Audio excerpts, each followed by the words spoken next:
Hello data friends, welcome in the second episode of Ask SQL Family podcast. There's a chance that you saw or rather heard this podcast before. And it's because I started recording this podcast in 2017. Therefore, it's already available in the platforms like iTunes, Spotify, Spreaker and few others. Actually, including my Azure Player.net blog. This specific episode was recorded in May 2017 during annual SQL Day conference in Wrocław, Poland. We talked to Dr. Greg Lowe, who is internationally recognized speaker, consultant and author of many Microsoft white papers and exams, for example, DevOps engineer. Greg also holds PhD in computer science. Now I'm leaving you with this episode. Have a good time listening and enjoy. Welcome to Ask SQL Family podcast. This is episode number 2 and our guest today is Greg Lowe.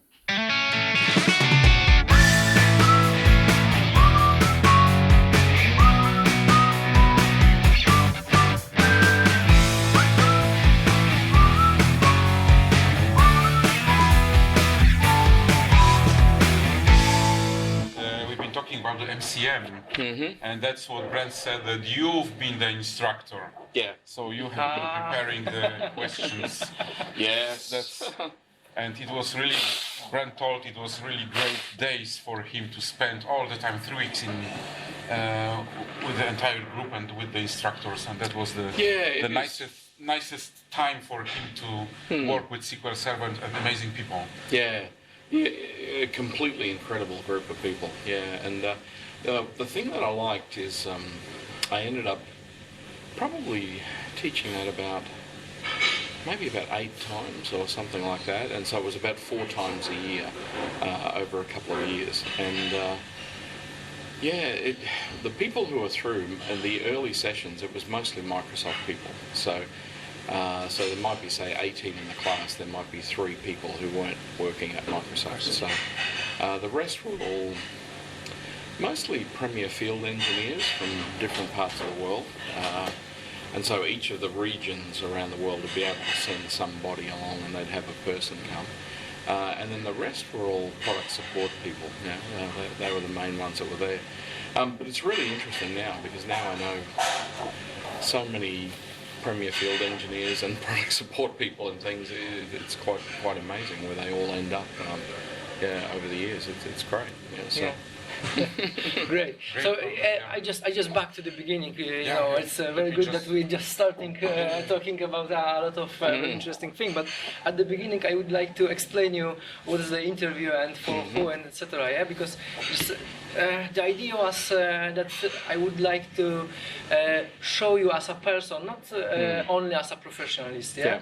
So show you as a very normal, common person. Yeah. So what is your habits to give some people a little bit different point of view. I totally agree. So when I do podcasts myself, I always get the people to do personal things. Yeah, exactly. So that's the idea. So don't worry if I ask you a very simple question like what is your name and where are you living? It's all good. So what's your name and where are you living? So it's Greg Lowe, and I'm living in Melbourne in Australia. Okay. And, which all the people in the US call Melbourne, but we just call it Melbourne or Melbourne. Yeah, okay. So chop the end off. Yeah, that's how it is. And I grew up in Brisbane instead, and so in Queensland. And nearly everybody moves from Melbourne to Brisbane, not from Brisbane to Melbourne. And not the different direction. Yeah, so I've gone in the opposite direction. Wow. Why like that? I just ended up getting remarried, actually, and to someone from Melbourne. So. Okay, yeah, that's the reason. Yeah, it's a love reason. Yeah. Very common. Yeah. And what are you doing for life? What am I doing for life? Well, work first or not? Yeah, so work-wise, the things I do, I head up a company called SQL Down Under. We a number of people know us from podcasts and things like that, and some of the tooling we have. There's SDU tools. We have a lot of people use those now, but the main other things we do are mostly consulting work and mentoring. We do some training.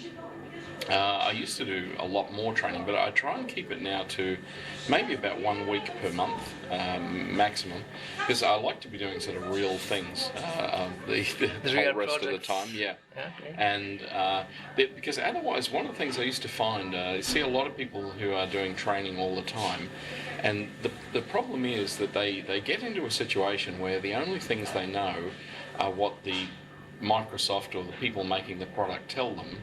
And the problem is they're often then wrong, but they don't even know that they're wrong, Yes.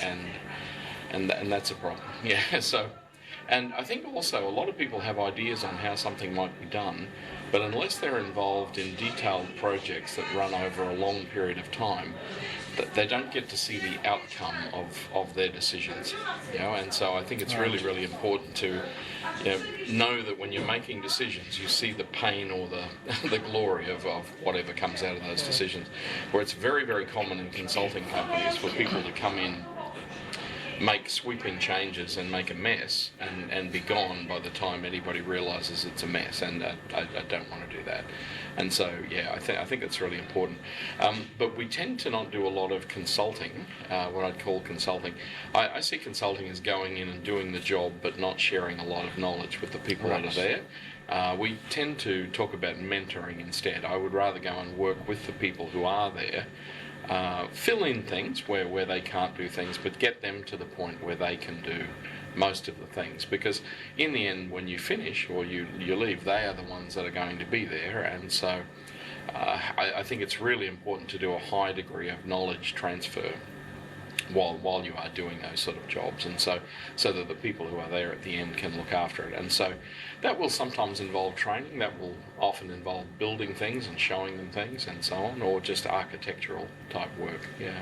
I do wish we do a lot more architectural work, because we end up doing a lot of, what would you say, remedial or fixing problems later in systems, and the problem is so many of these things could be avoided, but the type of problems I see end up in a lot of performance problems all the time, and in many cases it's just very, very poor design decisions that were made somewhere in the project, and that they could have been avoided.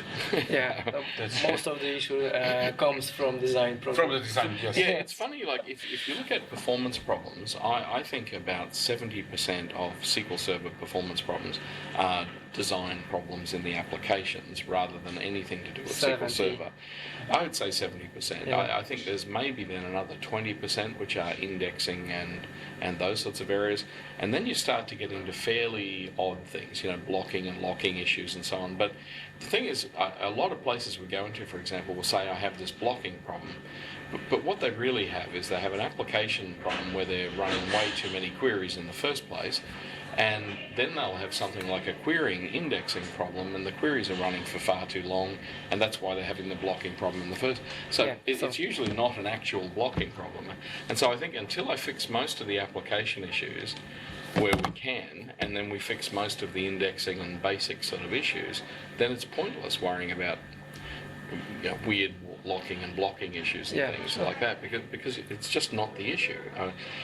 If I'm talking to someone, look, this is where I think a lot of DBAs end up in a problem, is that they're often not being able to change the application or look at it much, and they're trying to make a difference on something that they have no control over, and that's very hard, right?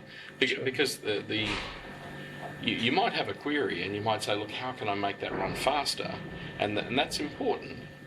But far more important is to ask why you're running that query 10,000 times a minute is a much more important question than how do you make that query run 5% faster or 10% faster.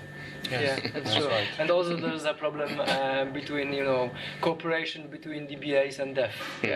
So the DBA is monitoring the systems and devs fixing the queries, and they are responsible for that kind of area. I don't think you can fix a lot of performance problems unless you are capable of getting both into the development and the data side. It's just simply not possible. So how long basically you are working with SQL Server, or from SQL Server which since version? 1992. 1992. So it was 6.0 or even 4.2. 4.2, yes. 4.2. Wow. 4.21 actually, yes. So yeah, I on my laptop until recently I had a copy of version 1.1 running on my laptop, but the problem is it was an OS 2 based version, and I can't get it to run on the current virtual machines. That's a problem. But up until just a couple of years ago, I used to often show people what 1.1 looked like, and the really interesting look on their face when they see it. So yeah, just basically a walking history book of SQL Server. And so it seems like a very, very long time. Look, when I first worked with it too, I didn't like it, and so that's an interesting thing. And ended up working with it forever ever since, But the thing is, look, it needed too much administration, and particularly even up to 6.5, it was just too. I was working in a software house, and I wanted to use it as the database for our application. But you couldn't just install it somewhere and leave it alone. It just required things to be done to it on too far off on a regular basis. SQL Server 7 was the first version where I just felt completely comfortable doing that. Because it would automatically expand files. The files were at the operating system level, where they used to have these devices and things, and it was just horrible. It was a sort of a throwback to earlier ways of doing things. And 7 was the first version I used where you could sort of put it out in an application and everything would just go quiet. And quiet is good if you're a software house. As for example, you could have done online backups, like you do backup database to disk, and the database still remains online. Yes. So that was big differences. Big differences. And so it was the first version that had that. 2000, I wasn't all. It ended up being, I think, the main competitor to later versions of itself for a long time. Yes, exactly. They were trying to get people upgrade to 2005, and the main competitor was 2000, not Oracle. And so, because it was just very stable and ran well. The only reason they brought 2000 out, really, I think, was to fix the collation issues that they had in SQL Server 7. So, in 7, you could only have a single collation for the database, and it had to be the same one. The server had one collation right through. So the thing is, as soon as you had a second application, if it needed a different collation, you actually needed another whole server, because you could also only install one copy of SQL Server on the machine as well. So it just was a dreadful situation. And the thing that made that worse is Microsoft had started selling the Great Plains software, and it required a binary collation, and that was different to all the standard defaults and everything.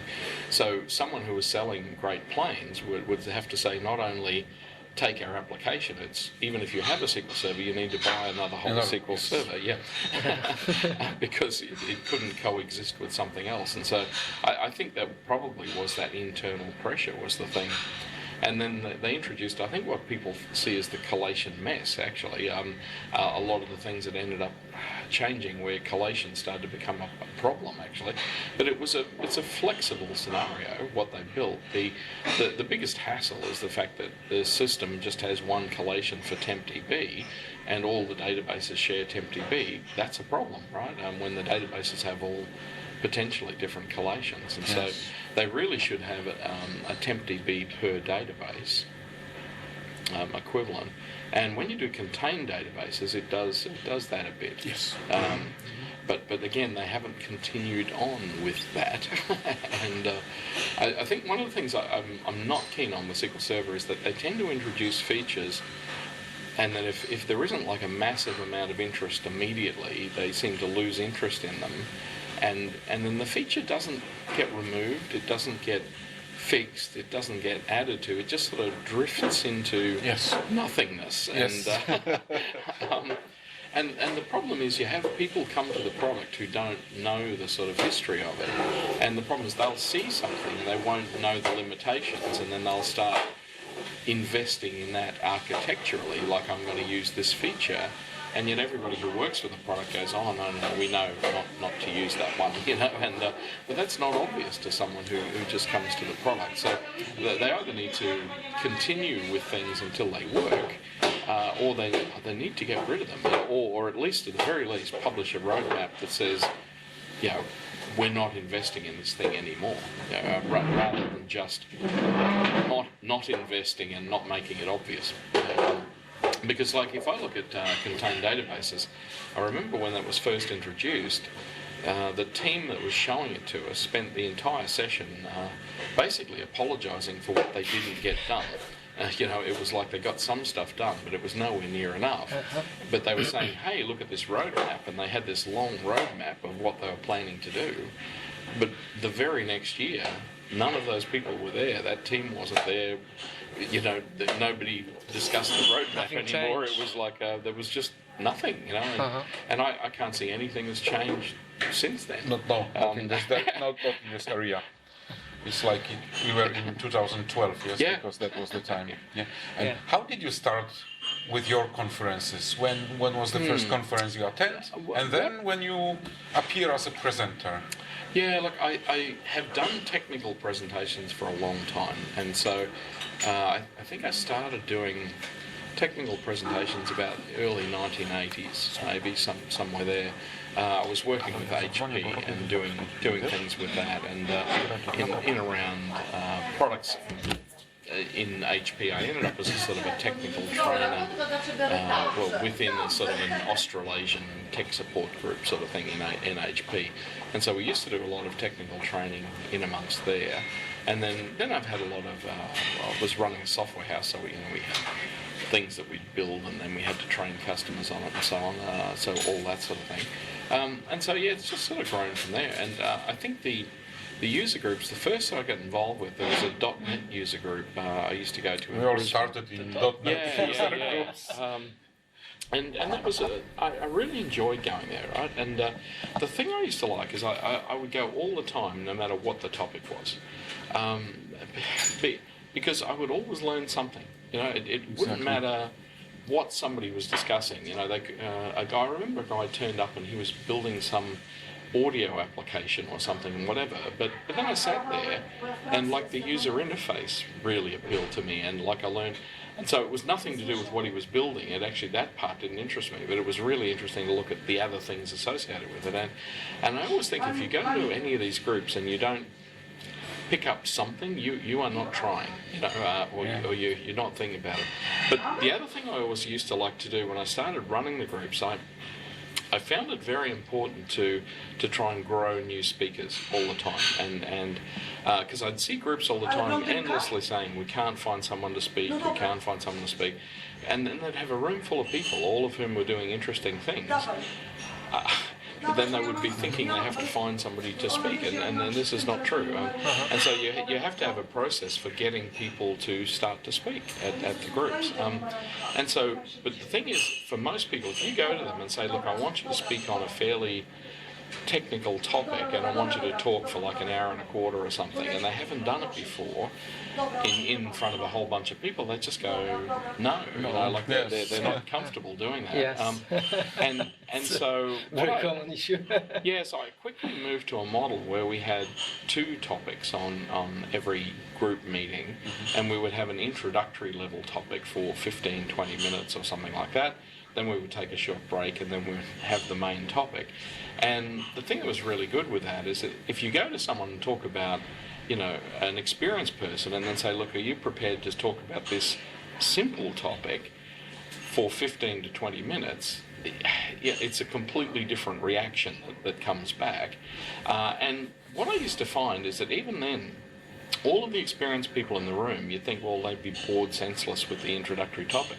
It's not the case. Because if you get someone who's fairly good and they research an introductory topic like really well, which people often do to do that 15 or 20 minutes, there'll always be something in there that even the experienced people will go, I didn't know that. You know, like it's normal, yeah. Yeah. And then people will get a bit of a taste for doing that, and some of them will never want to do it again. Many of them will go on and do better things. And I was really proud that in the group we were running, we were ending up like sending out speakers to places all over the place, rather than having a problem, and because it's just a case of trying to grow new speakers. I think it's one of the fundamental things that people running the group need to do. And then SQL Server was an area of passion, so we just started a SQL Server group as well. And what about the podcast? Because I know that you run them for a long time. Yeah. How did you find it could be interesting? Yeah. I just thought it would be interesting to have something where people could get depth on a particular topic, but also get to know the people who write the books or in the product groups or things like that. And so I tend to normally only get to do now 3 or 4 or 5 a year or something like that. I haven't even done one this first half of the year. We've got a couple lined up at the moment. But I just wanted to make it a more informal but detailed thing where you could get to know the person and you could also get to know the topic. But I wanted people to have some background so that they not only understand how a thing works, they know more about why it's done the way it's done. And you need the people with the right knowledge and background to be able to fill that in.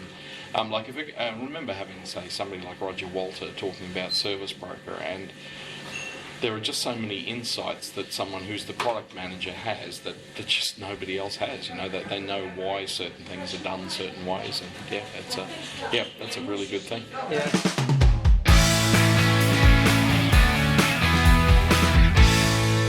From the personal point of view, what's your hobby?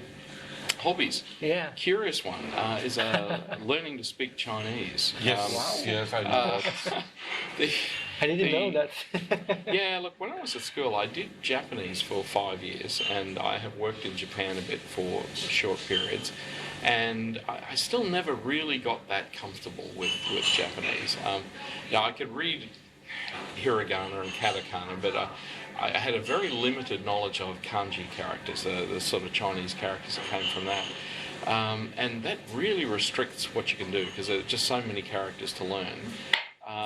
And when I was in Japan, I was okay with like basic greetings and I could get by. I could read the names on the stations and things like that in the train. And I loved working in Japan whenever over there. It was really good. But I always looked and I thought, Mandarin's one of those ones that if I look at language trends, I was looking at trending things even just a year or so ago. They were saying if you look forward by about 2023 or 2022, somewhere there, if you look at like the number of people who natively speak any language, Mandarin is on top by so far it's not even funny. There's a massive gap between that and second. And second will be Spanish, right? And so, which is the next one down, which surprises people because they think that'll be English, and it's not. It's Spanish will be the next one down, and then English down below that. And I think the problem is the English-speaking world, you don't understand that's how things are. But what they're saying is a large part of it is based around birth rate. And right now, 1 in 4 children born today will be native Mandarin. So get used to the idea. Yes, that's interesting.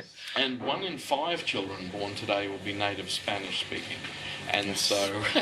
But those days the Spanish is the second, in the second place. I guess. And this is the thing, right? Because if you look around the world, things like South America and areas, these are the people still with like large Catholic families with 8 and 10 children and things like this. This doesn't happen elsewhere in the world, and they're just producing enormous numbers of people. And in the case of China, it's interesting because they have sort of about 900 different dialects of Chinese, and so like Chinese as a whole is already, way on top of anything else. But particular dialects, more or less, that Cantonese in Australia was very, very common for all the people who came because originally they all came from Hong Kong. And so if I would sit in the train, I would hear Cantonese all the time before. Now I hear Mandarin. all the time. And it's simply because the Chinese government, if you're managing billions of people, you just have to be consistent, and and they're getting to a point where they're just saying, look, like, that's the language. It's like, get over it, and so I feel sorry for like the Cantonese people, for example. But the way I look at that, already in those areas like Hong Kong, the kids are being taught Mandarin from kindergarten, and by the time they get a little bit older, like every business thing they go to do, every government thing, it's just going to become more and more and more Mandarin, and that's the progress. It will take a generation or two or something, or three maybe, but I have not the slightest doubt that the plan for China longer term is the whole country will speak basically the same language, and already countries like Singapore and so on, you go through these are all, it's already big languages there too. Singapore's an interesting one because they've got English as the primary language, yet 2/3 of the people are native Chinese. So you just sort of wonder if that's a long-term plan. Yes, looks like. and so it's very. I find now when I go to Singapore, it's interesting because suddenly it's like there's another whole part of the world opened up to me that I didn't used to see.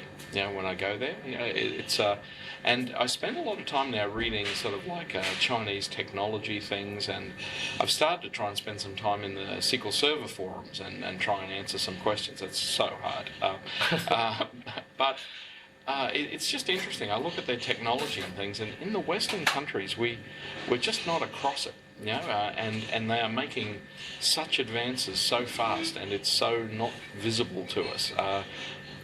You need to start watching it, because it really is coming. Like one of my favourite companies in the world is a company in Shanghai who, not in Shanghai, they work in there too, but they rapidly build skyscrapers, and you think, well, and they're currently the best they're doing now. Is 3 stories per day.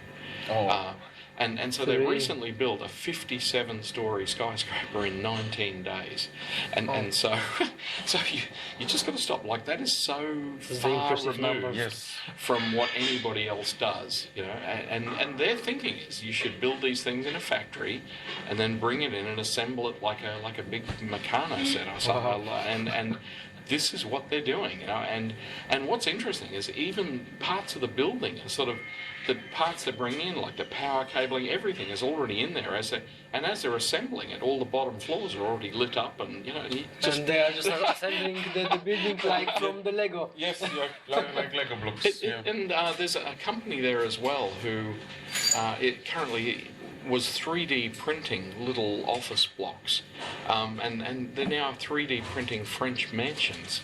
Like, who does that? But they're about $160,000 US. They'll just 3D print this mansion for you, which is very peculiar. And everywhere I look, it's like all these companies. Like we used to look at payments, and PayPal is now pretty big and global and so on. But WeChat, for example, and the various Chinese sort of messaging applications, like one of those did more transactions in one weekend last year than PayPal did for the whole year globally. Right? Another great number. And so you just go, that's extraordinary, right? Yes. And yet it's almost like we're not seeing these things coming. Like Uber is considered to be sort of disruptive around the world. But Didi Chuxing in China was already 7 times the size of Uber right there, and the economy in China is huge. It's and so huge. do I think we will see Didi Chuxing come locally? Yes, I do. They've been buying Lyft in India, and they've been buying, but if you look at the parents of these companies, they're companies like Alibaba and things like this, who had the largest IPO initial offering of all time. These are massive organisations. You cannot ignore. Yes, sure. These things are coming, and I think if people aren't watching what's going on in China, Well, we had a very divided thing years ago, and we didn't sort of interact that much. But yeah, it's interesting. Like years and years ago, they said in the USA they used to worry about Chinese communism, but now they worry about Chinese capitalism. Yes. Right? Right. Different story. Yes. Looks like a different story, yeah. Let's talk about your work-life balance and what habits do you have, the daily habits. Yeah, look, at the moment, I had decided I never wanted to be going to like a cubicle in the city, doing that sort of thing every day, and yet lately I'm going to a cubicle in the city quite a lot, and it's just because I'm just doing endless mentoring work at the moment on some longer projects, and so that's actually taking up an enormous amount of time. The other things I'm doing at the moment are still, we have the podcast things I do occasionally. We're doing a lot of work on the tools, so I've been building out the SDU tools, and so we're just getting more and more and more tools and putting that in place. We have a whole lot of online training we're building at the moment, and that hasn't been released yet, but I mean, that's all sort of upcoming. And I'm trying to make sure that it's kind of a slightly different experience. Most of the training that's out there at the moment is more just sort of like sit and watch a video type thing, but I'm trying to have something much more immersive, but because we do still quite a bit of in-person training, and that goes great. But I would love to be able to get closer to that experience, when somebody is doing that online from somewhere else. And so I'm working very hard on the things that we have to do to make that a reality. Because it's one thing to sit and watch something, but doing it is a different thing. story. Yeah. Yes, that's right. So trying to work out how to embed that really nicely, and we've also spent an enormous amount of time on the quality of the lab content and things that we have and so on, and again we need to just repurpose that as a way of being able to do those same things online. And how long hours are you working per day? A lot. A lot, yeah. Yes, but the definition of a lot is different for the people. No, look, I do try and get, say, 8 hours sleep in a day. We were talking about sleep last night, but yeah, I do try and do that, because otherwise I just get a sleep deficit thing that, by the end of the week, then, you're just, hopeless. Okay. But it's hard to know, because a lot of the IT things have been my hobby as well as my work, and so I think that's one of the challenges. If you actually love the technology, it's very easy to sort of mistake what is work and what is not. To spend too much time on your hobby and on your work. Yes. And your work. Yeah, and you could try and convince yourself it's work, but it might be just something that isn't. Yeah, we know something about that as well. It's a bit like I did a lot of work on our, say, websites and back-end things and things like that. And so to do that, I had to make sure I learned HTML5 and CSS3 and things like this. And, do I really need to know that?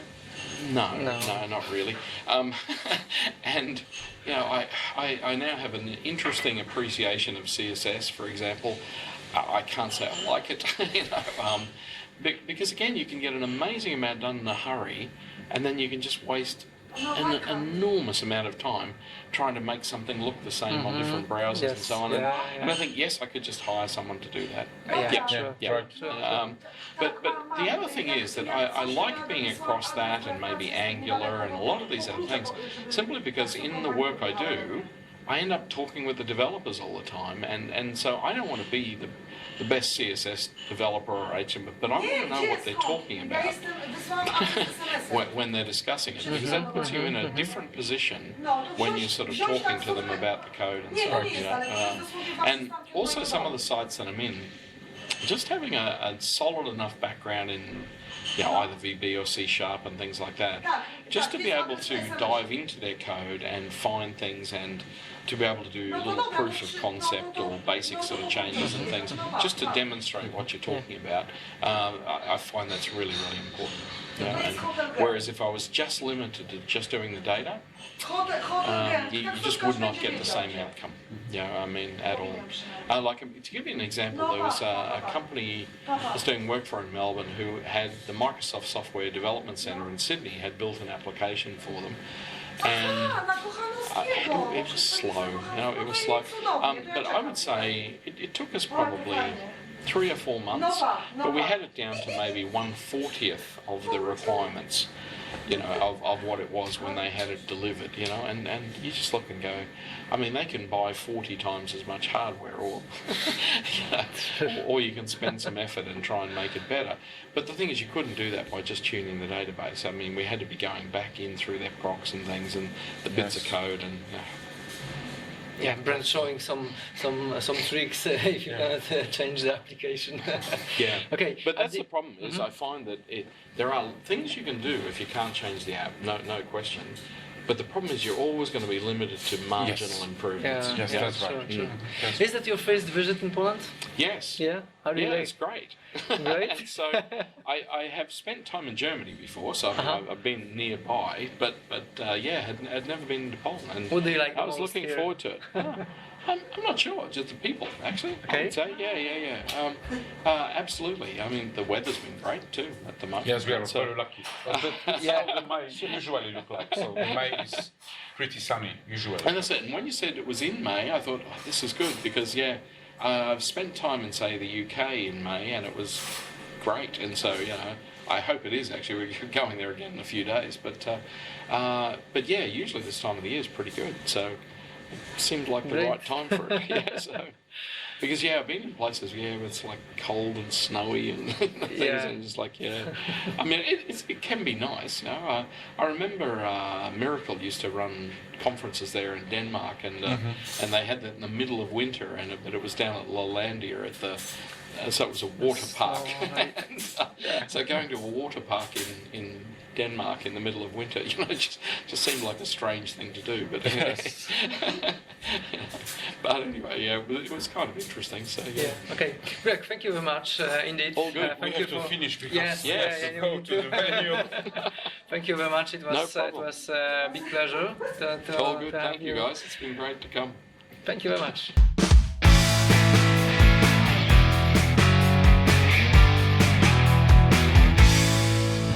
One photo and we have to go. Tak stąd. Przycisnę to, dobra. Tak kilka. Jasne, dobrze, będzie dobrze. Smile! Smile. Thank you for joining us, listening this podcast and time spent jointly. You can find this podcast on website sqlplayer.net. Share this episode if you like it and let us know if you want to hear a specific person from SQL community or maybe about interesting topic or technology. Thanks for watching. Let me know in comments below if you have any comments or questions, or what do you think. Hit the subscribe button down below, which helps us to reach more people in SQL community who might be interested listening this podcast or maybe watching other videos in this channel. In the meantime, have a fantastic day and see you next time.